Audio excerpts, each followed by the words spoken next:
What are your pronouns? I was told this the other day. Did someone ask you that? Yeah. What did you say? I said, well, somebody asked me, somebody said, what's your star sign? I said, humpback bridge, and they got really angry and walked off. So that's no different to the pronouns, though, is it? Do you think Jeremy Kyle will be back, the Jeremy Kyle show? No, never. Not in this world. No. But even just showings of the old show? I don't know. I mean, for me, I spent 6 years trying to find closure for everybody and not being able to think about it. And now, like stuff like this, I would never have done this. That's the other thing. I would never have done anything where out of that bubble, because that bubble was a bubble and it was a huge bubble. And it was, when you got out of that bubble, you just wanted to go and spend time with your family. So for me, investigating other things, I think it was a bygone era. The only thing that I would say, as I've said to you, is I think that there is a craving in this country for honesty, increasing craving for honesty, not necessarily directness, but just be straight. Oh, you can't say be straight, can you? Because that'll upset somebody. I don't know. Be unvertically challenged. I mean, honestly, I swear to God, I'm in a lift the other day. Yeah. It's a lady. I'm not going to apologize. Says to my kids, lift stops. After you. Why? Right, I'm walking. Say to my kid, say to my kids the whole time. They're at university, right? I really like the fact you got opinions. I have no problem with the fact that it's different to mine.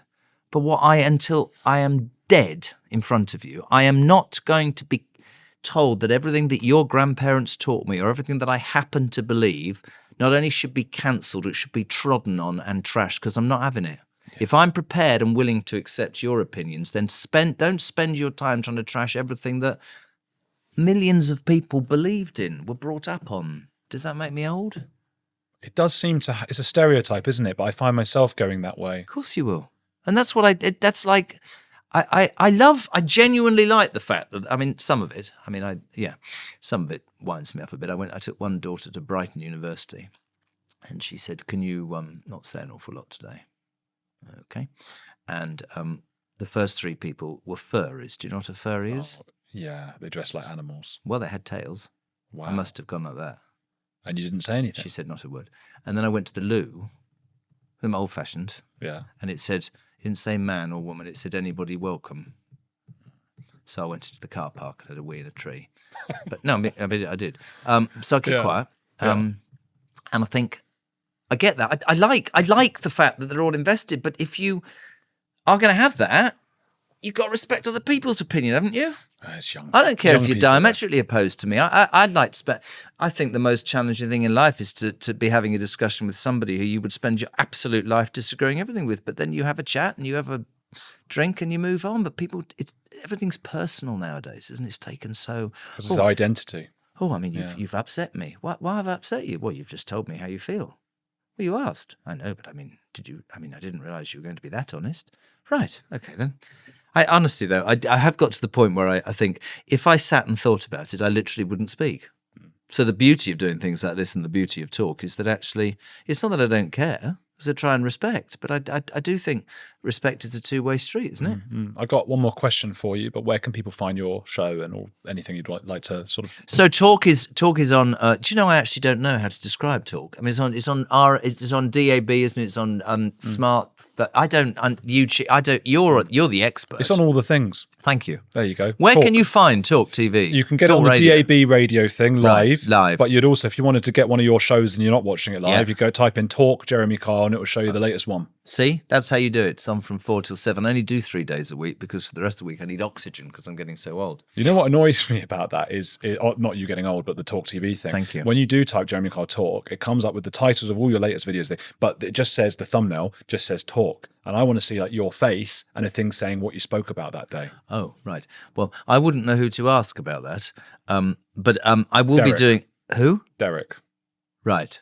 Do you know him? Why do I know that name? So Derek, I don't want to say his last name because it's not fair to talk about him, but he was my boss when I was 21 at The Sun. That was my first job. Oh, right. And oh, yes, I know Derek. Yeah. Oh, right. Speak to Derek. Right. I'll speak to Derek. Speak to Derek. Thank you. So you know when I'm on, how to find me and how I should improve it. And who's your I boss? know absolutely bugger all of any of it. I'm a YouTube He's expert. not my boss. Are you joking? Look, I've got I know what's going on in all these. For me, though, you know, the beauty of doing stuff like this is it's different. And for me, it's also, it's good. And the world's changing. Terrestrial television is probably in the last throes of its existence, I think, for many people would agree with that. And I think that the way I remember when Piers controversially interviewed Andrew Tate, and it sort of garnered a massive response. But I learned this because I was on the train 3 days later, and there were 3 people watching it at 12:30 in the afternoon. That's how television has changed. People watch it when they choose to watch it. They watch it in very many different ways. And it's just the days of sitting down. I used to listen. You talk about Jeremy Kyle show. I was brought up watching Crackerjack at 5 o'clock, and you don't even know. You don't even know what Crackerjack is. No, live from Her Majesty's on a Sunday night. Absolutely no idea at all. No, I know. I was born in '89. Jesus, 89. I was already divorced for the first time. You do look, by the way, we've talked about this about, you do look like Hugh Grant. It's when I smile, isn't it? The sort of eyes, Yes. sort of Hugh Grant way, yeah. Sort of a cross between Hugh Grant and Michael McIntyre. Michael McIntyre, yeah. Much He's taller. He's funny. Michael McIntyre went to my old school. You know everybody, don't you? Well, I don't know him. What's the okay, we turn around a little bit. Let's do Who's this. the most interesting person in your phone book? Famous person? Robbie Williams. Robbie. A close friend? Yeah. Yeah? What's the best thing about Robbie Williams? The best thing about Robbie Williams is that he is utterly non-judgmental, like to a almost extremist non-judgmentalness. Including Gary Barlow? Now, yes. The way he talks about Gary Barlow now. The 19-year-old Robbie Williams is a very different person. But today... I think you're a really good broadcaster. Do you? Thank you, Jeremy. Are you always honest? What do you think of the town you live in?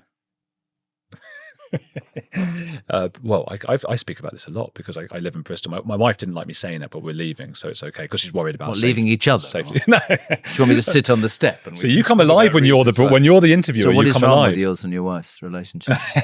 We have a great relationship. Show me after the break. We'll get the truth. We're coming right back. We've been together 11 years. 11 years. 11 years. I asked my old man if this helps you at all before he passed. Sadly, but it wasn't sad because it was funny. I won't tell you why. I said to him, how the hell did you last 60 years? He said, I stopped bloody listening after 6 months. He said, and let me tell you something about your mother, or the War Office, as I like to tell her. Yeah. I learnt many things in 60 years, and this is the most useful for you. With your mother, she was always right, even when she was wrong, and she's been as mad as a bag of spanners forever. And then that was it. It was brilliant. So 60 years, stop listening. I think many men can relate to that, without sounding, sexist or whatever. But I you're worried about their label, aren't you? No, not anymore. Nothing matters. But I think it's after 11 years that does.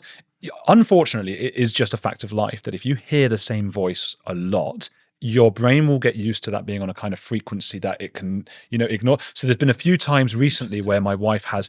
And you suddenly realise, oh shit, she's been saying something to me for about 5 minutes. Yeah. And she's angry. That's called marriage. Yeah, I think it is. And it must happen. I said to her... Lots of argument and no sex. What is that? You see, he laughed there, did you see? Because he actually agreed. This is not against you, Mrs. I would never... That's where I won't be honest about any of that, just because of her. I'm an open book. Yeah. And that was difficult when we started, and because I was public and all of those things, and it's not fair on her, so I don't talk about any of the things. But if it was me, just up to me, oh yeah, I really enjoyed this. You're really good. You're very. When you have some people who do stuff like this, and you get the distinct feeling that they've prepared it. This is the most. I'm sure it was prepared. This is actually a compliment because Hugh Grant's looking really upset. What? Well, Katie Hopkins told me you're unprepared for this. Who? Katie Hopkins. She went mental at me. I think that's the most normal interview I've ever done. Oh, well, thank you. And I'm sure when I've left, you go, right, we've got to cut that up. But there's no cutting. No. I genuinely thought that you sounded like we were having a chat. Well, good. That's what we want to have. Katie Hopkins. She had a go. But did you cry? I got a bit red, and I wasn't ready for it because... Soft as butter underneath. I was, she was lovely when she arrived, and she was lovely when she left. But I said to her, "How getting cancelled? Did it make you sad?" And I think she took that as almost a piss take, and I didn't mean it that way, but it's how she took it. And from that moment on, she was an enemy. Really? I was an enemy. But you should watch it. It's I will. I can't even work out where to find talk radio, so I've got bugger all chance of trying to find this. 91% watching Heretics clips are not subscribed. Quick favor, hit subscribe. Free, takes 2 seconds, and helps us question everything together.